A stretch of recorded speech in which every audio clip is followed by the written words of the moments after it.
Iniciamos 8M, Tiempo de Mujeres. Es 8 de marzo y es Tiempo de Mujeres. Desde Radio Pichincha, las Guarmis, la Escuela de Ciudadanía y también, por supuesto, Conquito, que nos ha prestado sus instalaciones para grabar este programa conmemorativo. Queremos saludarles e invitarles a que se queden aquí a conocer las historias de mujeres poderosas. Natacha Reyes nos acompaña desde la Escuela de Ciudadanía. ¿Cómo estás? Bienvenida. Muy bien, gracias, mi querida Sofía. Nuevamente, después de un año, viéndonos para impulsar ese trabajo de las mujeres, todo con nosotras. Muy bien, vamos a saludar a nuestras invitadas del día de hoy. Gracias por estar aquí. Daniela Fuentes Moncada, ella es antropóloga, es gestora cultural, productora comprometida con el arte como herramienta de cambio social, máster en políticas públicas con enfoque de género y en comunicación social, y también es cofundadora de algunos proyectos súper interesantes como Majadera, Gestión Creativa, ha liderado proyectos para mujeres y poblaciones vulnerables, conceptualizó, por ejemplo, el mercado de industrias culturales de Pichincha y fue también subsecretaria de Emprendimientos en el Ministerio de Cultura. Así es que, pues también con la producción ejecutiva de La Mala Noche, cofundadora de Filmmakers, impulsa la formación y debate en el sector audiovisual. Ella nos acompaña el día de hoy. Bien, Daniela, sabemos que eres una súper gestora cultural, que has impulsado un montón de proyectos y hace un rato nos estabas comentando que sabes que Conquito ha impulsado unos proyectos súper ganadores, ¿no? En todo esto de lo que se denominan las industrias culturales, la economía naranja, en fin, ¿cuál crees tú que es el papel de las mujeres, sí? ¿Y qué deberíamos hacer las mujeres para estar en las industrias creativas de una manera más potente? Bueno, muchas gracias. Gracias por la invitación, además, y por permitirme estar acá y compartir un poquito desde lo que estamos haciendo en la gestión cultural. Yo creo que lo primero que es súper importante es que podamos desaprender justo esta idea de la economía creativa o de las industrias culturales, porque finalmente son modelos neoliberales. Correcto.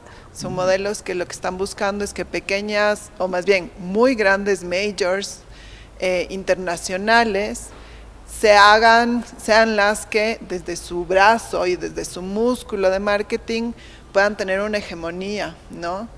Y creo que más bien desde justo las economías creativas diversas, lo que buscamos es que se reconozcan otros tipos de capitales que no son necesariamente el monetario, que pasan, por ejemplo, por una economía de los cuidados, de los afectos, de las colaboraciones, que es en realidad cómo se tejen las relaciones culturales en nuestro país, ¿no? O sea, somos economías de diferentes escalas, hay muchos emprendimientos, sí, pero la idea del emprendimiento igual es que lleguen a ser negocios. Claro. Y esos negocios culturales que son poquitos y que son contados con las manos en nuestro país, muchos de ellos están siendo liderados por mujeres y siendo liderados además desde esas perspectivas, ¿no? Desde unas perspectivas del cuidado, de la colaboración, de unos regímenes éticos de trabajo, que yo creo que ese es quizá uno de los principales retos que tenemos en nuestro país, y es que las y los artistas y quienes nos dedicamos al arte no tenemos un régimen de seguridad social, por ejemplo, ¿no? Que eso hace que se precarice un montón nuestra situación como trabajadores de las artes, como trabajadoras de las artes. ¿Y qué podemos hacer las mujeres? ¿Y qué estamos haciendo las mujeres? Yo creo que estamos liderando un montón de espacios y creo que es súper importante comenzar a visibilizar el aporte que históricamente las mujeres hemos tenido en la cultura, que no siempre se ha reconocido, casi siempre se ha reconocido el talento como esta cosa innata de unos súper creadores masculinos, solo ligados a las bellas artes.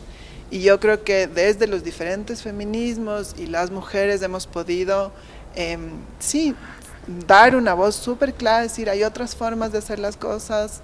El arte no le corresponde solo a unos tocados ahí por un, no sé, un halo divino. Y no es decorativo. No es decorativo y el arte puede ser transformador. Y además, la gestión cultural, el arte solo sucede en lo colectivo.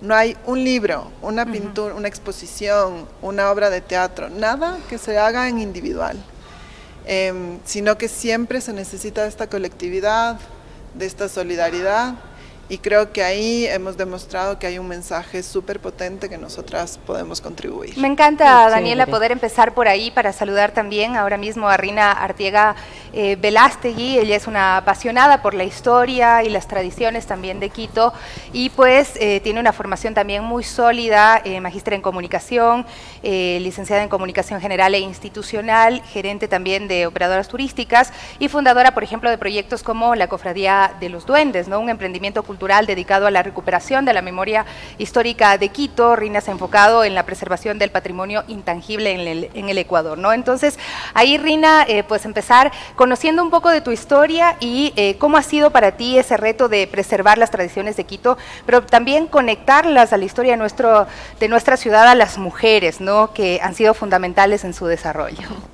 Muy gentil, muchas gracias por la posibilidad de llegar a la audiencia de Radio Pichincha del programa de las Guarmis. La construcción de nuestra identidad le debe absolutamente a las mujeres. La historia ha sido injusta, si lo podríamos llamar de alguna manera, porque han sido efectivamente invisibilizadas.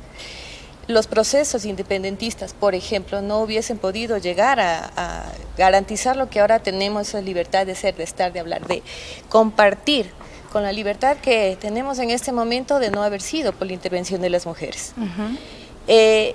Para poder llegar a amar el terruño en el que vivimos, que creo que eso es fundamental, eso nos hace falta como país, como nación, tenemos la necesidad de reconocernos, es preciso conocer de dónde venimos. Es como una persona. La persona no vive solamente de su presente o de la aspiración del futuro. Si no se conocen las raíces, si no se conoce de dónde venimos, quiénes somos, qué hicimos, de qué manera aportamos a la construcción de este espacio vital en el que nos desenvolvemos, difícilmente vamos a poderlo valorar. Entonces, lo que nosotros trabajamos es en la investigación de la historia, en recuperar, no es historia formal, porque esa responde a un discurso elaborado en un determinado momento de la historia y por quienes estuvieron en el poder en ese instante, sino la construcción colectiva, como se decía hace un momento, de todos los tiempos y de todas las personas. Porque si no hubiese, como ponemos en el ejemplo cuando trabajamos, cuando mostramos la ciudad, si no hubiese habido el honguito pisador de lodo, porque así se los llamaba, simple y llanamente las edificaciones no existieran. Entonces, en ese devenir histórico, la presencia de la mujer ha sido fundamental en absolutamente todo. ¿Cómo valorarnos nosotras mismas? ¿Cómo contribuir a esa valoración, sino a través de esa búsqueda de quiénes hemos sido?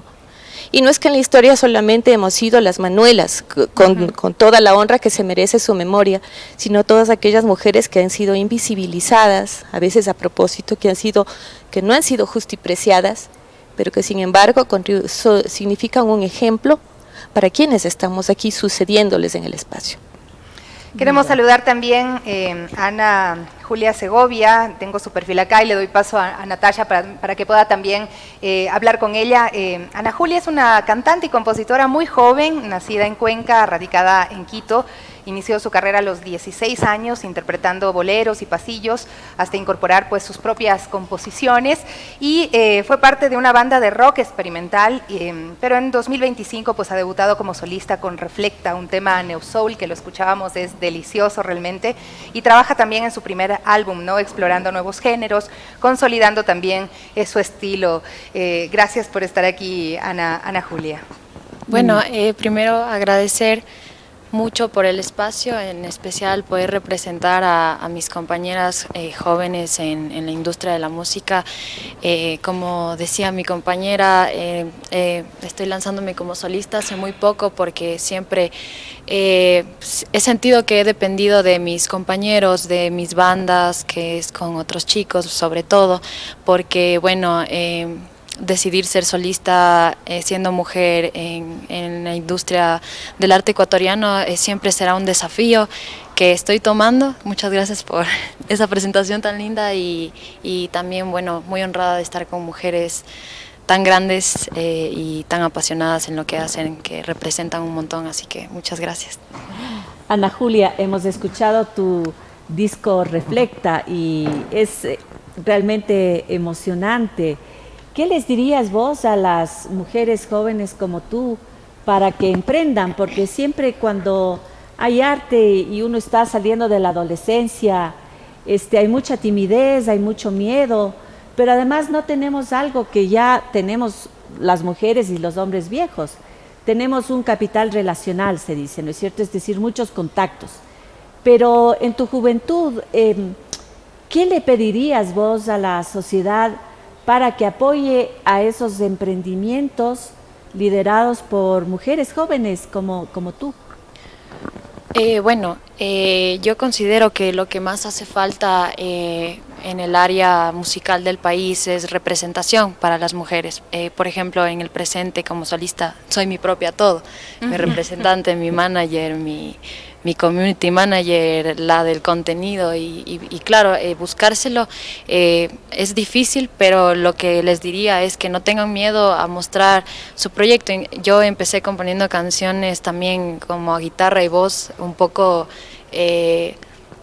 claro, asustada de mostrar y claro, al inicio le mostraba a mis compañeros de la banda mis canciones y era como, pero podrías tocarla vos sola, así a guitarra y voz, como no es realmente necesario que te demos haciendo nada y es como difícil creérselo, así que realmente creo que sería confiar, que es bueno un poco lo que todos nos van a decir, que hay que confiar en nosotras mismas, pero real, no tener miedo de mostrárselo a compañeros o compañeras que ya tienen un camino en la música, que es mi caso, a lo que me dedico, no tener miedo de mostrar esas composiciones, esas cositas que a veces hacemos solas, porque hay gente ahí, incluso hombres, que están dispuestos a escuchar y ayudar, ya que bueno, en el presente la industria musical está dominada sobre todo por hombres, hablando en cuestión de productores y de gestores, entonces no tener miedo de mostrarlo y sobre todo pedir que también las personas que están en la industria presten su oído a mujeres sobre todo que están emergiendo y teniendo proyectos muy bacanes. Me parece que haya más representación y más confianza en que una mujer igual lo puede hacer, que exista dar la mano también y sobre todo entre nosotras mismas. En el presente yo me encuentro trabajando, de hecho mi segundo sencillo que va a salir es un feat con una productora llamada Eli Lazo, que empezó como DJ y para ella también ha sido difícil abrirse camino como productora en específico de música, ¿no? Entonces, claro, siempre intentar darnos la mano, mostrarnos entre nosotras lo que hay y pensar en qué se puede hacer. Creo que, perdón que te interrumpa, claro. Ana Julia, pero eso es algo que nos mete mucho ese miedo de que trabajar entre mujeres es difícil, ¿no? Justamente. Y por eso también a veces le confiamos nuestros proyectos a personas que pues han tejido otros vínculos y demás, y no digo que hay que excluir, ¿no? Sin embargo, hay que potenciar esos liderazgos femeninos. Entonces, Daniela, ahí también, pues para pasar a entender un poco cómo funciona el ámbito cultural, ¿no? Cuestionando también los sistemas establecidos, y dentro de este ámbito, ¿qué se puede cambiar para que emerjan más liderazgos de mujeres que apoyen a otras, como en el caso de Ana Julia, por ejemplo? Yo te puedo hablar desde experiencias muy personales. Yo soy parte de un colectivo que se llama Femmakers. Nosotras somos una empresa productora y está fundada por 4 mujeres, Gabriela Calvache, Micaela Rueda, Elvira Durango y yo. Y lo hicimos porque al comenzar a revisar números del cine en el Ecuador, hay un montón de hombres y mujeres estudiando cine y hay un montón de producciones, pero apenas el 13% de las películas que se estrenan en salas son dirigidas por mujeres. Entonces nos preguntábamos por qué. Si además en las escuelas de cine hay más mujeres estudiando cine que hombres. Sí. ¿Por qué es que las directoras o por qué es que el cargo de dirección se va a los hombres? Entonces nos comenzamos a preguntar esto y entre muchas otras razones hay algo que tú decías ahorita y es que también hay un autosabotaje.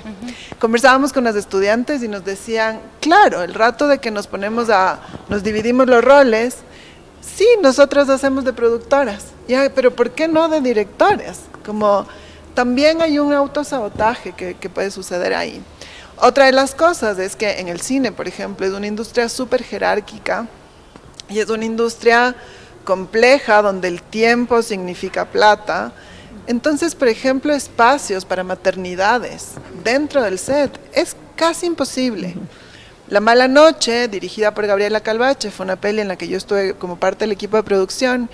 Ella seguía dando el lactar Y claro, nuestro coproductor mexicano nos decía, pero es una locura, tiene que dejar de lactar. Y decíamos, no, en el set vamos a tener un espacio para que ella pueda lactar. Ahora mismo en Cuenca se está filmando una serie también donde ya está puesto como protocolo que tiene que haber una sala de lactancia para que las mujeres podamos ejercer ese doble rol, ¿no? Pero parecería obvio, si las mujeres criamos, tenemos niños, ¿cómo no nos hemos fijado en eso? ¿Cómo no hemos defendido ese derecho a estar con nuestros niños también? Fuerte como es reciente el incluir ese tipo de cosas tan importantes que se han necesitado Claro, siempre. no sé si es reciente, pero también es un tema de poder cuidar esas carreras, ¿no? Yo creo que en el cine y en general, en la gestión cultural, en la música muchísimo, la maternidad y la gestión pareciera que no van de la mano, pensando en esos esquemas de industria cultural. Cuando en cambio, si hacemos espacios mucho más amorosos, mucho más cuidadosos, podemos hacer de otras formas esas economías culturales.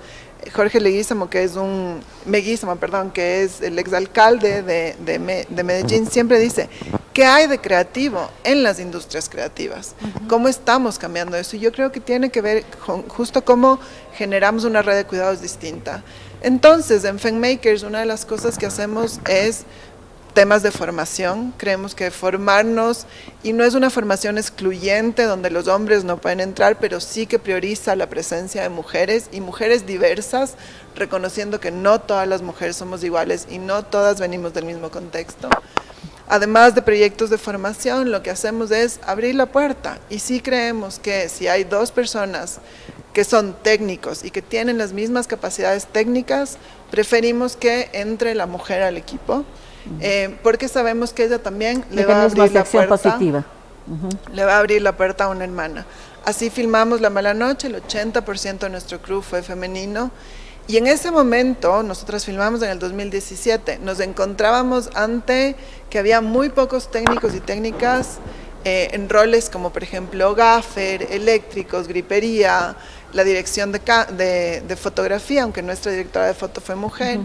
Ahora vemos con mucho gusto, seguimos produciendo y vemos con mucho gusto que cada vez hay más mujeres en los cargos técnicos también. Una de ellas nos decía, cuando yo entré a la universidad, a mí no me dejaban tocar la cámara.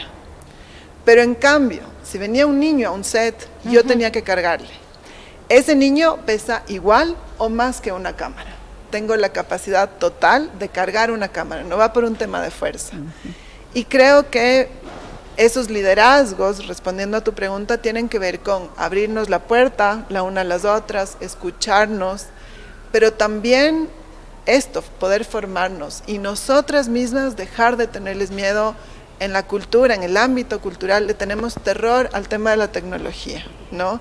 Cuando dicen, a ver, ¿quién puede conectar los cables? Enseguida alzamos las manos y nosotras mismas esperamos que algún chico nos ayude haciéndolo, ¿no? Que sepamos Pero hacerlo. seamos, O sea, una pseudo distribución de roles, digamos, que no debería existir en el fondo, nosotras también podemos, y nosotras también podemos cargar el gas, y nosotras también podemos hacerlo. Creo que eso es súper importante desde nosotras mismas desmitificar y dejar de autosabotearnos para ser parte de esos liderazgos. Sí, verás, a ver, recordemos un poco que el 8 de marzo se conmemora por una explotación de los cuerpos de las mujeres. En el siglo XXI, ¿estamos explotando nuevamente los cuerpos de las mujeres? ¿Nos estamos autoexplotando? Yo creo que hay que hacer también estas reflexiones, ¿no? Y cuánto en medida de lo que ustedes acaban de decir, ese trabajo de inteligencias colectivas, de trabajo colaborativo, entre mujeres o entre mujeres y hombres, ¿no? Pero consciente desde una perspectiva ética, ¿cómo podemos nosotros cambiar, por ejemplo, a través del arte, una perspectiva de explotación hacia lo femenino que lleva milenios de existencia? ¿Sí? ¿Cómo creen que podríamos salir de esas trabas que nos coloca el propio sistema, ¿no? Yo diría dos cosas brevemente para no acaparar el micrófono. La una, creo que hay movimientos maravillosos que están demostrando justo el potencial creativo de las mujeres y cuestionando que, por ejemplo, en los museos, las mujeres entrábamos a los museos desnudas en el cuadro de alguien, ¿no? Sí, es cierto. Claro. Explotación corporal, ahí está, tal cual. Y ahora toda una reivindicación de decir las mujeres tenemos también que estar detrás, como las artistas que somos. Creo que ese es un tema. Y creo que el otro tema tiene que ver con poder reconocer el talento que existen justamente en estas hermanas, que tiene que ver para mí con poder reconocer que el mercado que tenemos en Ecuador, si bien es pequeño, es suficiente para todos y para todas. Creo que el momento en que dejemos de competir, yo les llamo mucho a los fondos concursables como los Juegos del Hambre, cuando dejemos de competir por los Juegos del Hambre y podamos creer más entre nosotras y tejer otro tipo de redes donde la autonomía nos permita también ansiar ese dinero y saber que podemos vivir de una economía, que tenemos que vivir dignamente esa economía, podemos vernos más a los ojos y podemos tejer redes sin necesariamente competir. De acuerdo, hay que cuestionarse muchísimo el tema de la precariedad. Los cuerpos de las trabajadoras del arte están siendo precarizados, absolutamente en ese doble y triple rol muchas veces. Claro, y perdóname, tú mencionaste el tema de la presencia de las mujeres en el arte. Por ejemplo, en el Museo Pushkin, famosísimo museo ruso, de más de 10.000 obras, solo había la obra de una mujer, ¿no? Entonces, en ese sentido, el trabajo de Rina, tú tienes mañana una jornada en el 8 de marzo esta jornada para reavivar el espíritu de las mujeres en el patrimonio, en la construcción de la historia, en la construcción de nuestra nacionalidad, ¿no? ¿Qué es lo que estás haciendo con ese rescate para visibilizarnos? Bueno, vámonos en el tiempo, a la creación misma. Estamos en una tierra que es femenina, ¿sí? Quito es una ciudad, después de una nominación que le dieron, es una villa, después se convirtió en distrito, le masculinizaron en ese sentido, pero tenemos una concepción de una naturaleza femenina, divina. La historia constructiva de las memorias y de los haceres y los quehaceres de esta ciudad han tenido a las mujeres. Efectivamente vamos a visibilizar, más que a rescatar, a visibilizar, a poner en valor a la presencia de todas aquellas mujeres o esa presencia femenina que ha existido desde siempre en Quito. Y es una presencia que incluso es espiritual y es divina. Si nos vamos en el tiempo, vamos al Incario, vamos a la loma de San Juan, donde ahora está el convento, precisamente un convento de monjas de clausura de San Agustín. Ahí se levantó un ayahuasi, es decir, una casa de formación de doncellas, que eran puestas al servicio de la religiosidad y del Inca. Pero ahí también se levantó el Templo de la Luna, que se vinculaba con el Templo del Sol a través de la García Moreno con el Yavirac. Pero si vemos que ahí se inició una devoción a la Mamaquilla, a la Madre Luna, vemos que ahora tenemos una deidad femenina en el Yavirac, en el panecillo. Ya. ¿Sí? Ajá. Y que de paso dicen, bueno, y esa virgen nadie le pone velas, pero vámonos a la historia también, es la primera virgen existente de todas las devociones, porque está en el Apocalipsis, es decir, en el Antiguo Testamento. La ruta la vamos a iniciar en la Basílica, vamos a recorrer toda la García Moreno, pero pasando por cada uno de esos espacios, vamos a levantar la memoria de todas las mujeres que han hecho distintas construcciones sociales. Ya. Que han contribuido en lo histórico, en lo artístico, ¿sí? en lo espiritual, en las luchas por nuestra libertad. Manuela Espejo, Manuela Sáenz. Las tres Manuelas tienen presencia en la García Moreno. Esas presencias femeninas que de pronto también no las vemos, como decimos en Quito, alzarán a ver. ¿Sí? Y eso es lo que vamos a hacer. Qué chévere. Si estamos en Santa Bárbara, no han alzado a ver que ahí tenemos la imagen de una mujer que en un determinado momento de la historia dejó una impronta de dolor y de sacrificio, Santa Bárbara, y que fue asumida aquí en Quito también como un símbolo de salvación, pero eso es parte de la historia. Luego de eso tenemos las mujeres que participaron en las revoluciones de Quito, que dejaron también su huella en las distintas espacios, las mujeres de los barrios de Quito, las monjas de los conventos. Muchas veces hay esa idea generalizada de, bueno, ¿y qué hacen las monjas? O sea, los conventos cumplieron un rol de liberación sumamente fuerte durante la colonia. Porque cuando en un hogar nacía una mujer, casi era una desgracia, y lo primero que se pensaba es en convertirla en una moneda transaccional. ¿Con quién la voy a casar? Entonces busco con quién la voy a casar ya desde que nace, porque si no se casa es monja. Entonces no es que la espiritualidad o la vocación haya acompañado a la mujer desde que nacía en la época de la colonia.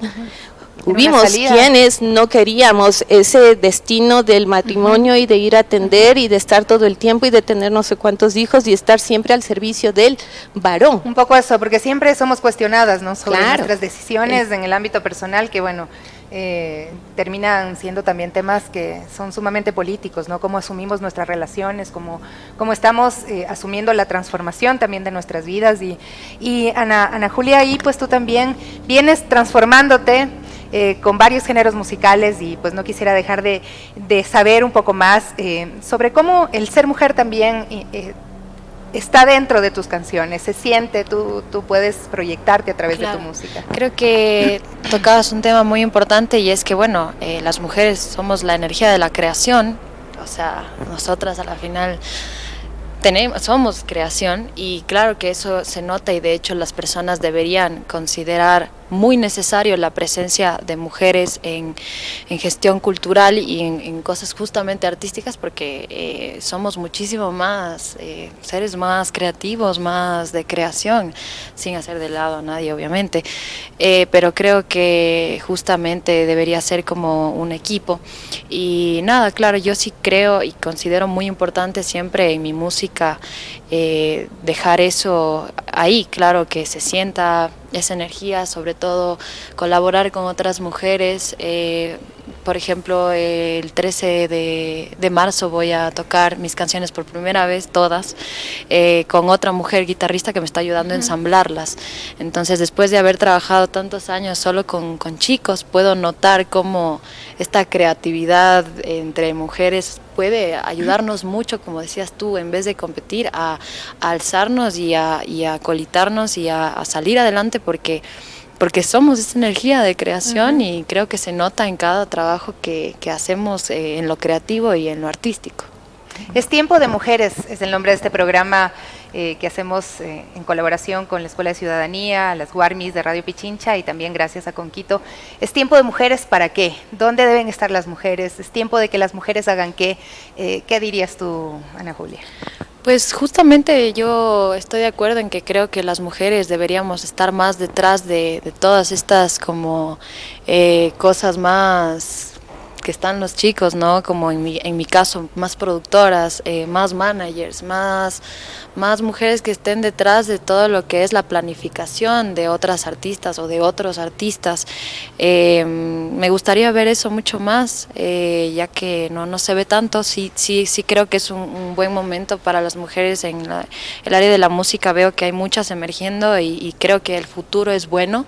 Sin embargo, ya en el presente sigue siendo una dificultad, y sobre todo cuando quieres trabajar con otros productores o gestores o managers y solo hay hombres, que también luchamos mucho contra la que nos ven todavía a veces como yo quiero trabajar con algún productor o algo y sí siento como esto de que tiene otras intenciones o cosas así como basta, o sea, sí quisiera que sea algo más profesional también, y el hecho de que hagamos música y estemos empezando no es que no sea profesional y no sea serio y eso.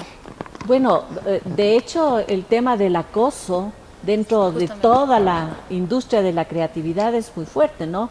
Hemos tenido denuncias súper graves y a veces los medios las replican y generalmente ocultan los medios ese acoso permanente que hay sobre el cuerpo de las mujeres que están en distintos aspectos del arte.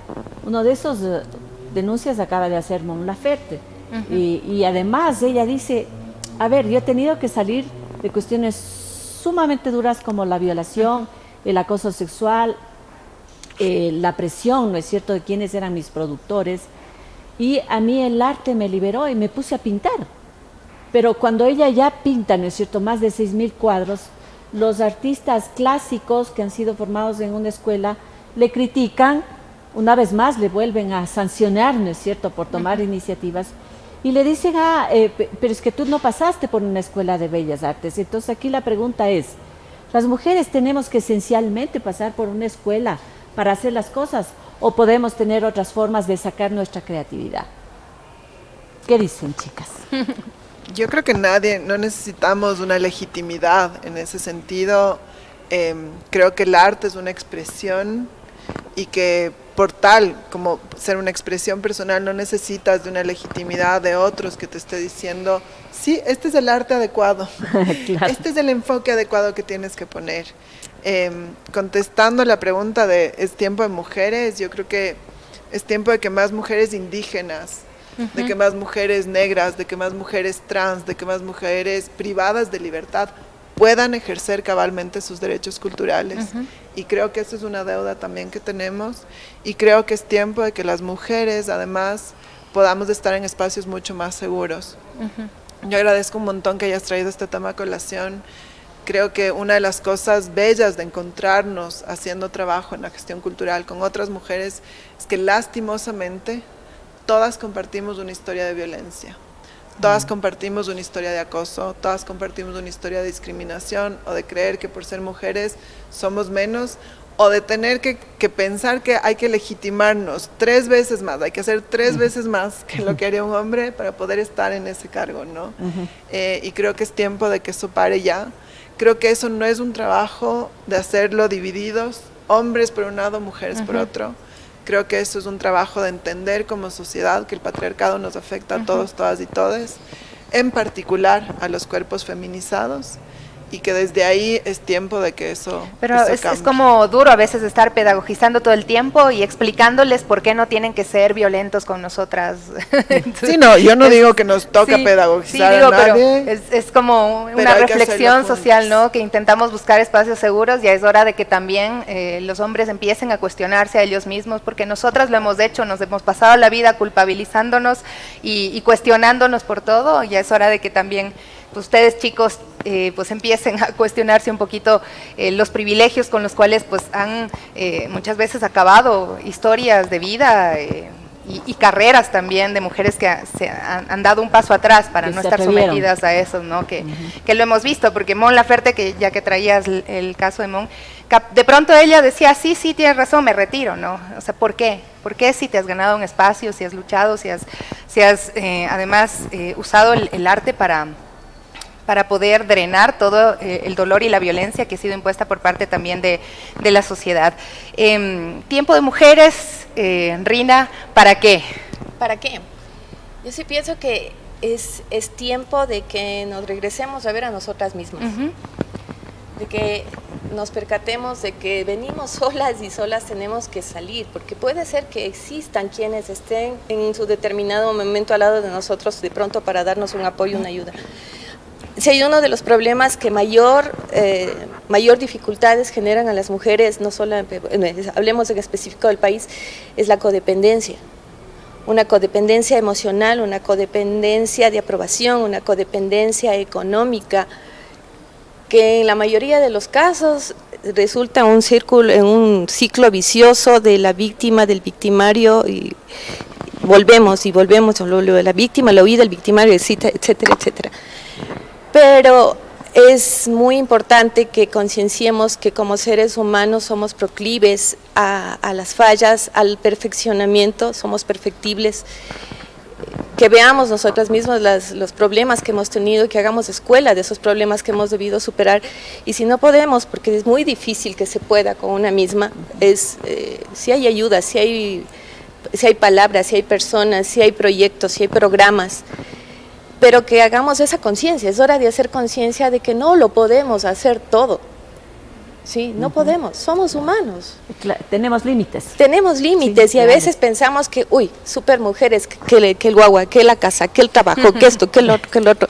Sí. Y no, o sea, no, esa hiperactividad, incluso con el tiempo devienen problemas más grandes, en un desgaste incluso emocional que no le hace bien a la propia persona, peor todavía al entorno cercano y más aún al colectivo. Sí, de hecho, solo una nota, ¿no? Hoy Vivi, de la peluquería Mary en La Floresta, me contaba su jornada laboral. Ella empieza a las 5 de la mañana, ¿sí? Y concluye su trabajo generalmente a las 11 de la noche. Y digo su trabajo porque es aquel remunerado, pero también está el trabajo no remunerado, ¿no? Entonces, por eso es que un 8 de marzo y un mes de las mujeres con nosotras es tan necesario. Muchas gracias por acompañarnos el día de hoy. Ha sido un programa súper lindo poder escucharles. Yo quisiera solamente que cerremos también con una palabra 8M con nosotras, pero 8M, por ejemplo, diría yo antirracista. 8M, no sé, ¿qué palabra le pondrías? Una palabra. Sí, 8M, este 8 de marzo, yo lo digo 8M antirracista. ¿Cómo lo defines? 8M de el futuro. Bien. Un 8M de dignidad. Y yo voy a decir dos, un 8M combativo, pero también un 8M cultural, artístico y de colores. ¿Y Nata? Un 8M de futuro, coincido con Ana Julia, sí. Miramos al futuro y decimos, es tiempo de mujeres. Amigos, muchísimas gracias y gracias a nuestras invitadas también en este programa conmemorativo del 8 de marzo y nos vemos en las calles para seguir pues haciendo esto que nos han propuesto el día de hoy. Espacios colectivos, espacios de encuentro, espacios de lucha combativos también. Muchas gracias.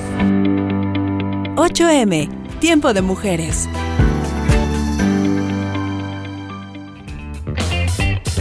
Son las 9:59, amigos, amigas. Aquí estamos ya Gaby Cruz y quienes habla Sofía Montoya. Estábamos escuchando un programa que fue grabado con motivo del 8 de marzo, una serie de programas que queremos compartir con ustedes con distintas visiones, un programa también intergeneracional que pues aborda estas temáticas en las que nos vemos involucradas las mujeres, las diversidades sexuales también. Así es, buen día mi Sofi, buen día amigos y amigas de las Warmis, y no queremos dejar de repasar esos importantes temas, recordar que no solo es el 8M, sino es esta lucha de todos los días de todas las mujeres. Así es, queridos amigos y amigas, pero también hay otros temas que las mujeres pues definitivamente no los dejan pasar por alto y tienen que ver con el territorio, tienen que ver con los problemas de nuestro país y en ese sentido pues también vemos que están muy pendientes de lo que pasa con nuestros recursos. Esta noche vence el plazo para que el presidente de la República, Daniel Noboa, el plazo que le dio el presidente a la empresa chino-canadiense Sinopetrol de pagar una prima de $1.500 millones por el campo Sacha para finalmente firmar el contrato, ¿no? Así es, pero sin embargo esto ha generado malestar en las organizaciones políticas, sociales y en la ciudadanía. Aquí tenemos más detalles con nuestra compañera Evelyn Caiza. ¿Qué tal amigos? Buenos días. Así es, precisamente este 11 de marzo a las 21 horas se cumple el plazo que el presidente de la República, Daniel Noboa, otorgó al consorcio chino-canadiense Sinopetrol para que desembolse al país los $1.500 millones con el objetivo de finalmente firmar el contrato de adjudicación del campo Sacha. Esto ha generado malestar en colectivos políticos, sociales y en la ciudadanía en general, quien sugiere que este campo no debería privatizarse, sino más bien repotenciarse. Vamos a escuchar sus opiniones.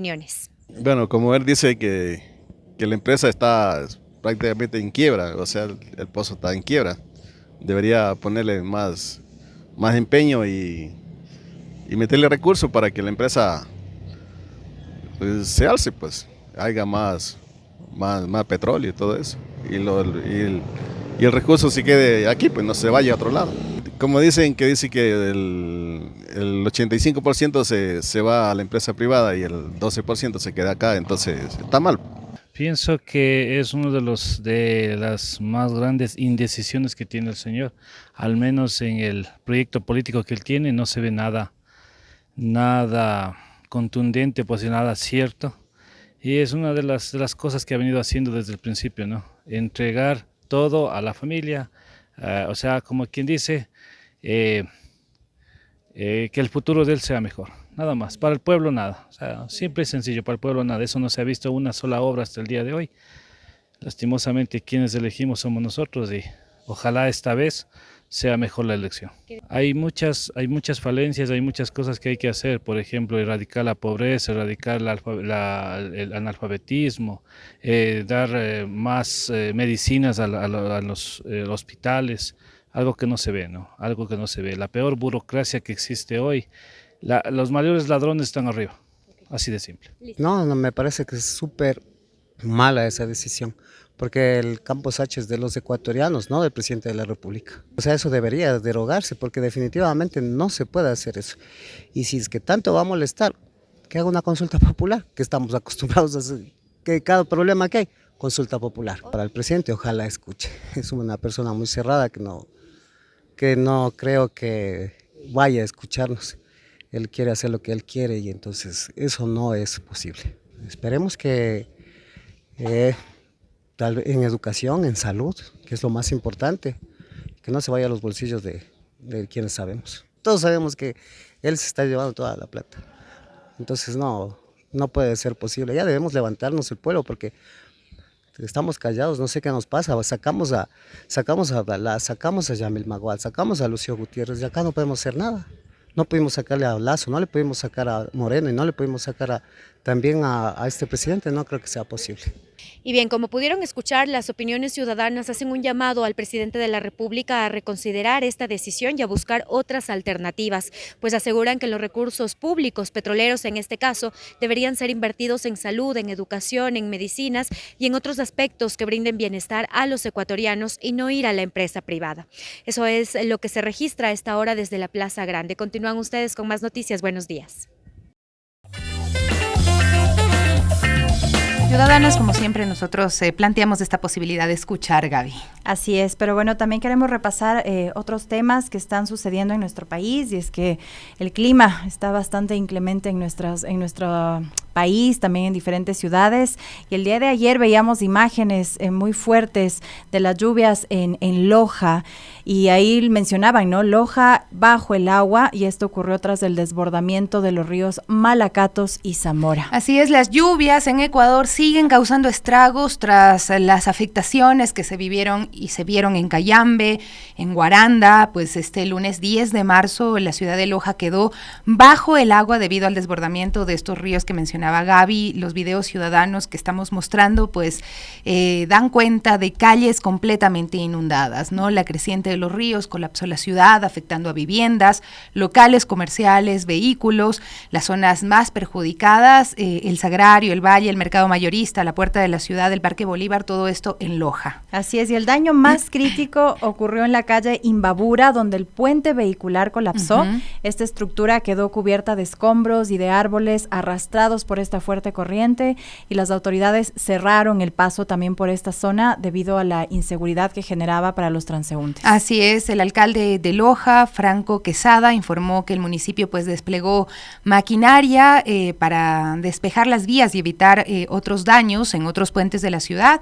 Por precaución también se han suspendido el día de hoy las clases en todo el cantón Loja hasta nueva disposición. El Ministerio del Trabajo también dispuso el teletrabajo obligatorio para el sector público, y el sector privado pues tendrá esta medida como opcional. Y el Comité de Operaciones de Emergencia Cantonal se reúne este día para evaluar toda la situación. Mientras tanto, el gobierno anunció que se instalarán puentes Bailey para restablecer el tránsito lo antes posible en estas zonas, y según un primer balance de la Secretaría Nacional de Gestión de Riesgos, hay al menos 50 locales comerciales afectados y también 4 bienes públicos dañados, entre ellos la escuela Enrique Aguirre y el hospital Manuel Ignacio Monteros. Las autoridades lo que han pedido a la ciudadanía es mantenerse informada y evitar pues transitar por estas zonas en riesgo, ¿no? Si usted ve que los ríos ya se están creciendo, definitivamente aléjese de ellos, por favor, y busque zonas seguras. También una intensa tormenta azotó el centro de Guayaquil este lunes, sorprendiendo a la ciudad con lluvias torrenciales,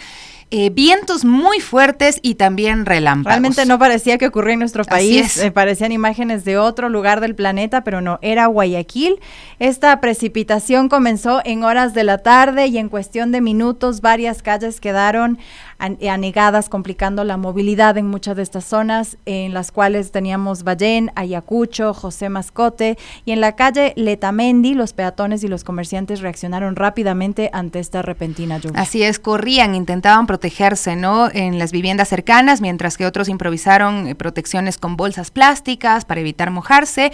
En la bahía, ustedes saben que es una zona muy comercial, los negocios cerraron apresuradamente al ver la magnitud del aguacero, dejando pues a varios empleados sin poder incluso regresar a casa. Y bueno, el tráfico sin duda principalmente en el centro colapsó debido a esta tormenta, coincidiendo justo con la hora de salida laboral, así que ya se pueden imaginar todo el tráfico que se generó no solo en esta zona de la urbe, sino en todo Guayaquil. Y conductores y también pasajeros enfrentaron largas esperas en las avenidas, mientras que los usuarios también del transporte público buscaban desesperadamente un bus, un taxi para movilizarse y para también refugiarse. Así es, ha estado muy difícil, ¿no?, la situación con las lluvias, con los vientos tan fuertes. Y frente a esto, ¿qué pasa también? Este llamado de atención, la prefecta de Pichincha, Paola Pavón, calificó como inadmisible que en plena emergencia invernal el gobierno no transfiera los recursos que les corresponden a las entidades provinciales por el modelo de equidad territorial desde noviembre de 2024 hasta febrero de 2025. La deuda a las prefecturas asciende a más de 500 millones de dólares. Esto enfatizó la prefecta Paola Pavón y también recordó que las provincias a las que el gobierno del presidente Daniel Noboa no decidió pagar por razones políticas en medio de este proceso electoral en que vivimos son más del 60% de la población, que agregó también le están dando la espalda a Manabí, Azuay, Guayas, Pichincha, en donde se encuentra una gran afectación. La prefecta indicó que en Pichincha las lluvias han impactado a Nanegal, Nanegalito, Gualea, Pacto y también la zona norte de Olmedo. No recibimos los recursos, lo reiteró este reclamo fuerte. También le recordó al mandatario que la falta de transferencias de recursos representa darle la espalda a la ciudadanía, no a los prefectos. Eso fue lo que dijo. Los recursos no son para el prefecto, es para atender a la ciudadanía, para que las maquinarias puedan tener combustible, lleguen a las emergencias. Este fue el reclamo que se hizo pues sobre este tema. Son las 10:09, amigos. Vamos a recibir a nuestro invitado. Ya está conectado a través de la vía telemática. Le agradecemos muchísimo porque estamos pendientes y preocupados también por lo que se ha anunciado como una posible crisis sanitaria en las cárceles del país. Por ejemplo, en la penitenciaría del Litoral se habla de tuberculosis, de desnutrición y también de negligencia. Así es, la situación en la penitenciaría del Litoral sigue agravándose con este incremento de casos de tuberculosis, desnutrición también de los internos y falta de respuesta de las autoridades. Según organizaciones de derechos humanos y fundaciones que trabajan dentro del centro carcelario,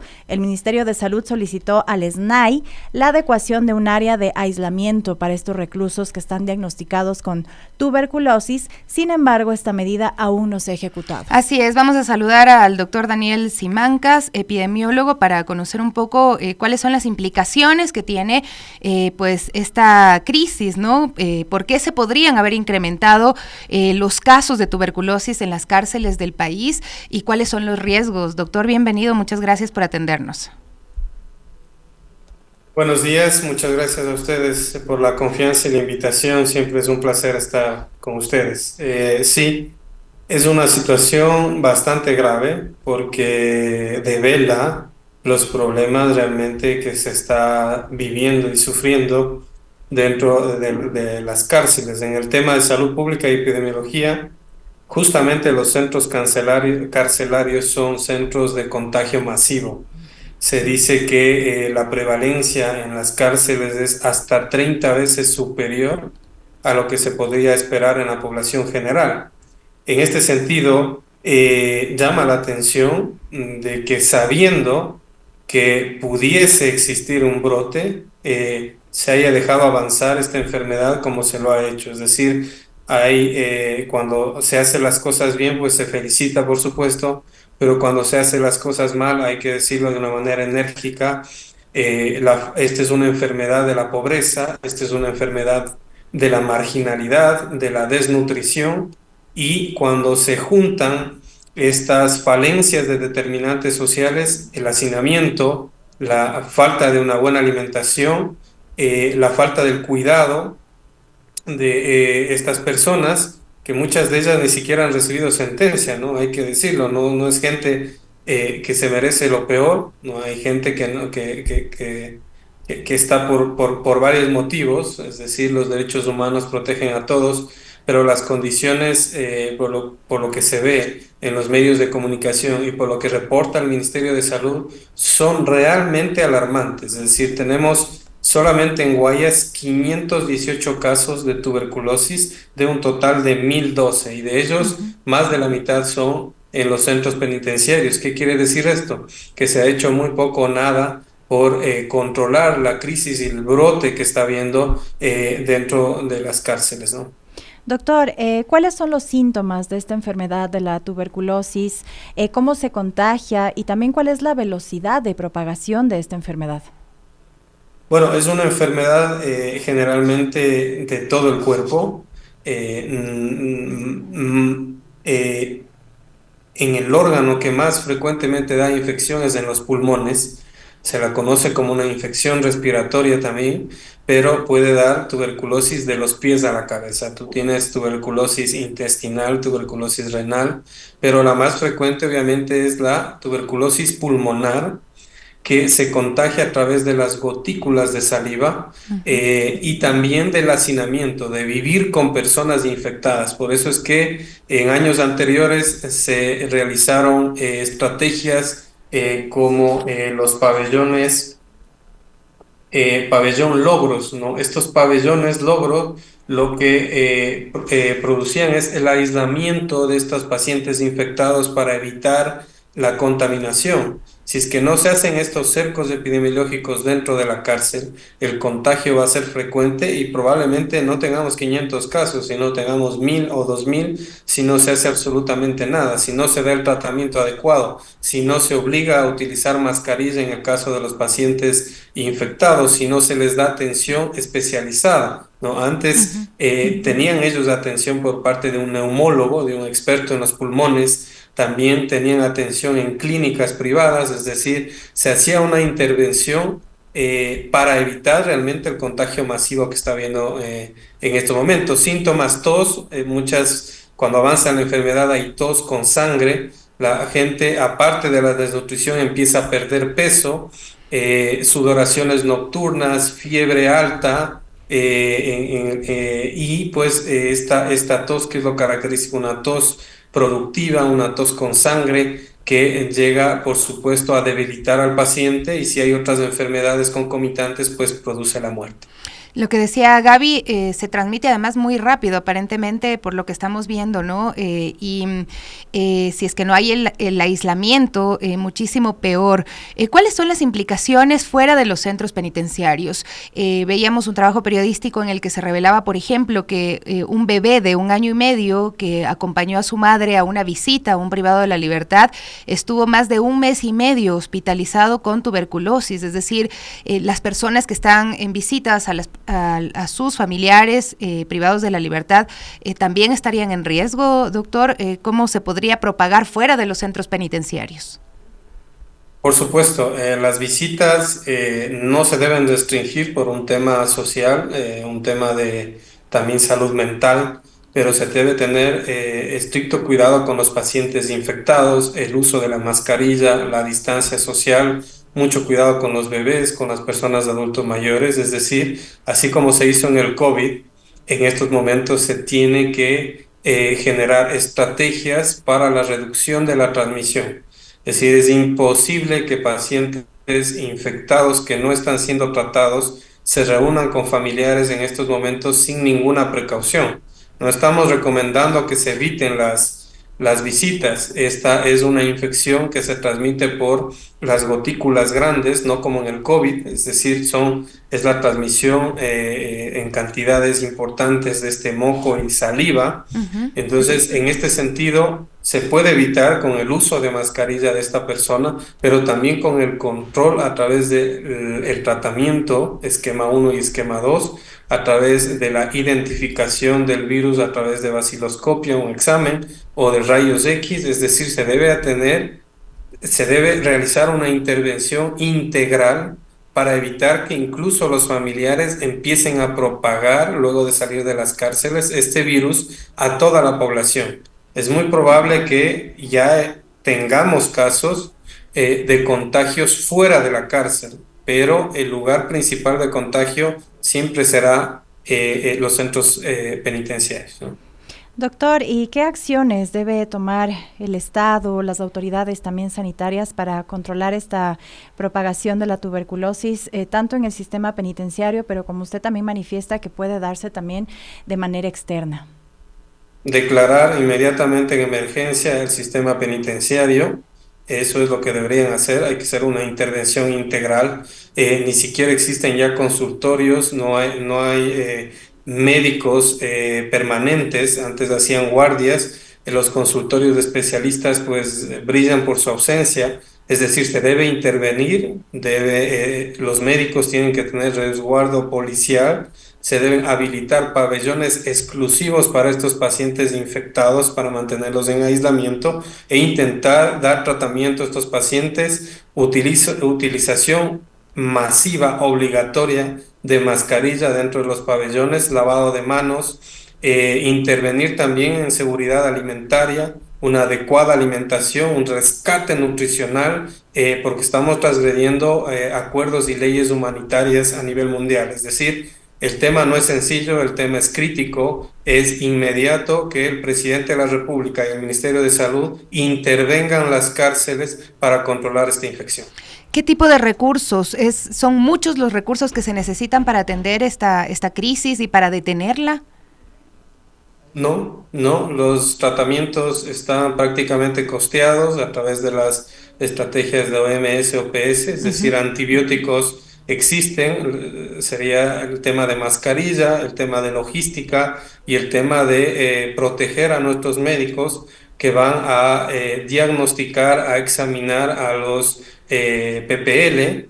En el caso de estar infectados, se debe tener las garantías para que nuestros colegas puedan acudir a esta emergencia carcelaria sanitaria, si quieren ponerle un nombre, pero deben entrar médicos, deben entrar enfermeras, debe hacerse un diagnóstico, debe habilitarse pabellones exclusivos para estas personas infectadas, y a los que han dado negativo o a los que están sanos, pues también cuidarles y dejarles por fuera de estos cercos epidemiológicos y tratar de controlar la infección, no por un tema necesariamente de la cárcel, sino ya se está convirtiendo en un problema de salud pública de todos. Y doctor, ¿cuál es la tasa de mortalidad de tuberculosis en estos contextos penitenciarios? Porque hablábamos del tema del hacinamiento, ¿y qué diferencia existe con la población en general?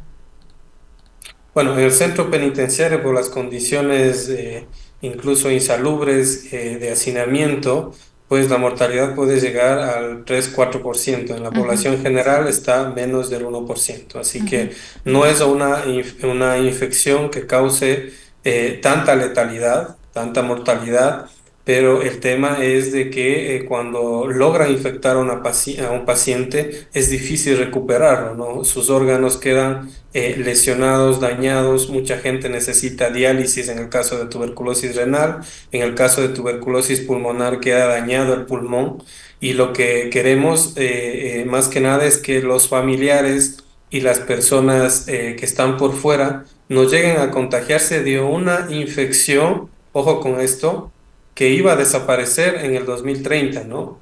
Entonces estamos regresando al sarampión, a la tuberculosis. Esto quiere decir que estamos haciendo malas cosas en salud y que debemos dar un vuelco enérgico para poder cambiar la realidad de estos indicadores que cada vez incrementan por negligencias que se están llevando a cabo en este caso en los centros penitenciarios.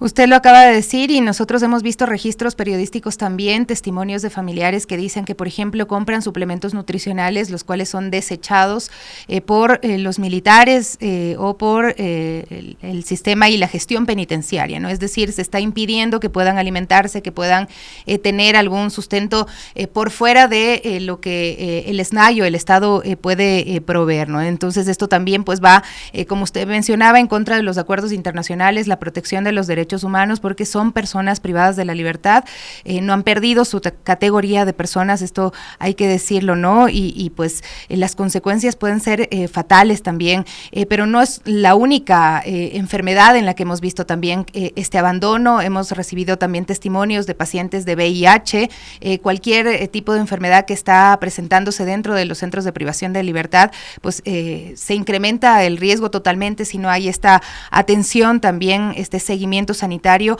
El ministro de Salud ayer dijo, doctor, que había personas privadas de la libertad que no querían tomar los tratamientos.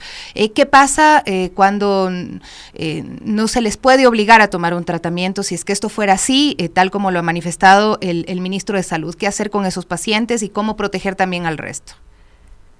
Bueno, se debe generar una normativa cuando lo que pasó con el COVID, cuando el derecho de una persona transgrede el del compañero de al lado, pues estamos hablando que se necesita normativa. Hay una estrategia que se llama el DOTS, es el tratamiento de tuberculosis directamente observado, es decir, usted tiene que observar que el paciente se tome la medicina y por supuesto que con el control penitenciario se lo puede lograr.